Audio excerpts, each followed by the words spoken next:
अस्सलामुअलैकुम everyone, I hope you all are fine and fresh by the grace of almighty Allah. तो आज की इस वीडियो में हम प्राइम फैक्टर्स फाइंड आउट करेंगे 1000 के। किसी भी वैल्यू के हम प्राइम फैक्टर किस तरह फाइंड आउट करते हैं कि उस वैल्यू को हमें प्राइम नंबर से ही डिवाइड करना होता है जब तक कि हमारे पास 1 ना आ जाए। और प्राइम नंबर्स वो नंबर्स होते हैं जिनके सिर्फ और सिर्फ दो ही फैक्टर्स होते हैं, एक 1 और दूसरे वो खुद। तो यहाँ इस वक्त जो हमारे पास वैल्यू है 1000, उसके लास्ट में 0 है। इसका मतलब है कि वैल्यू सबसे स्मॉलेस्ट प्राइम नंबर 2 से इजीली डिवाइड हो सकती है। 2 के टेबल में 1 नहीं आता, स्टार्टिंग में 2 डिजिट्स लेंगे। 2 के टेबल में 10 बिल्कुल आता है 5 पे, और ये दोनों 0 को हम ऐसे ही कॉपी कर लेंगे। जब तक हमारे पास लास्ट में 0 है ये वैल्यू 2 से डिवाइड हो सकती है। 2 के टेबल में 5 भी नहीं आता, तो छोटा नंबर 4 आता है 2 पे। 1 रिमाइंडर है वो चला गया 0 के पास और ये बन गया 10। 2 के टेबल में 10 बिल्कुल आता है 5 पे, और 0 को हम फिर से ऐसे ही कॉपी कर लेंगे। अभी भी लास्ट में 0 है, अभी भी हम इसे 2 से ही डिवाइड करेंगे। 2 के टेबल में 2 आता है 1 पे।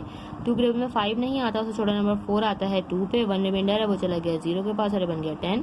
2 के टेबल में 10 बिल्कुल आता है 5 पे।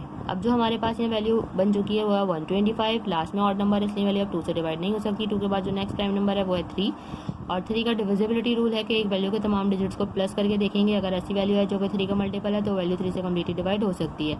तो अगर हम इन तीनों को प्लस करें, 1 + 2 3, 3 + 5 8, 8 जो है 3 का मल्टीपल नहीं है। 3 के बाद जो नेक्स्ट प्राइम नंबर है वो है 5, और 5 से ही वैल्यू बिल्कुल डिवाइड होगी क्योंकि 5 का डिविजिबिलिटी रूल है। अगर किसी वैल्यू के लास्ट में 5 या फिर 0 तो वैल्यू 5 से कम्प्लीटली डिवाइड हो सकती है।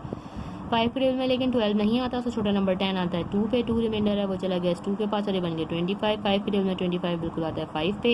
ये 25 बन चुका है जिसे हमने 5 से डिवाइड करना है क्योंकि 5 के टेबल में 25 आता है 5 पे। 5 खुद एक प्राइम नंबर है, 5 को यहाँ हमने 5 से डिवाइड करना है क्योंकि 5 के टेबल में 5 आता है 1 पे। यहाँ हम 1000 को कम्प्लीटली डिवाइड कर चुके हैं, हमारे पास 1 आ चुका है, और ये तमाम जो है प्राइम फैक्टर्स हैं 1000 के। तो अब हम यहाँ लिखेंगे किस तरह इसके प्राइम फैक्टर। सबसे पहले हम यहाँ लिखेंगे प्राइम फैक्टर्स ऑफ 1000, और इन सबको लिख देंगे हम 2 × 2 × 2 multiply by 5 multiply by 5 and multiply by 5। अगर हम चेक करना चाहते हैं कि क्या हमने प्राइम फैक्टर सही फाइंड आउट किए तो हम इन सबको कर देंगे मल्टीप्लाई। इन सबको मल्टीप्लाई करने के बाद अगर यही वैल्यू बन रही है यानी कि 1000 ही बन रहा है तो उसका मतलब है कि हमने प्राइम फैक्टर बिल्कुल सही फाइंड आउट किए। देखा आपने कितनी जल्दी से हमने प्राइम फैक्टर फाइंड आउट कर लिए 1000 के। आई होप कि वीडियो आपको अच्छे से समझ आई है। अगर वीडियो आपको पसंद आई तो उसे लाइक और शेयर जरूर करें और मेरे चैनल को भी सब्सक्राइब करें। इंशाल्लाह बहुत जल्द मिलती हूँ आप सबकी नेक्स्ट वीडियो में। अपना बहुत ख्याल रखिएगा। अल्लाह हाफिज़।